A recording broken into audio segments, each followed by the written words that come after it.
Do you usually write by hand? Not really anymore. Not really anymore. These days, I find myself typing a lot on computers and texting on my phone, so I rarely use paper and pen anymore. That said, I still have to jot down notes in class because laptops are not allowed. I think it's a pen, really.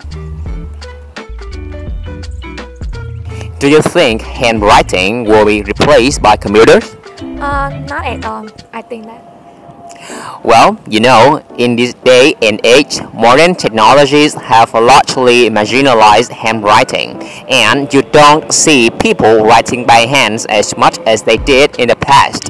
However, I still think some things need to be handwritten. For example, you should always handwrite a wedding invitation to show respect to the guest. Is it still necessary to keep handwriting? Yes, definitely. Definitely, I think it's important to teach young kids to handwrite. I think handwriting exercises really do wonders for their cognitive development. For example, my brother, who has a really beautiful handwriting, is a brilliant kid. What impression does a person's handwriting have on other people? I think that you are a good-hearted person. I think handwriting can speak volumes about somebody's personality.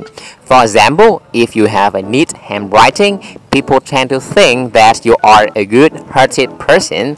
On the other hand, if your writing is difficult to read, they may think badly of you. It's quite an antiquated way of thinking, I guess. Can we tell someone's personality from his or her handwriting? Yes, I think we can do it. For me, yes, it does speak volumes. A person who has neat and legible handwriting is usually organized and goal-oriented. On the other hand, a person with poor penmanship is more likely to be clumsy and have an unorganized and happy-go-lucky personality.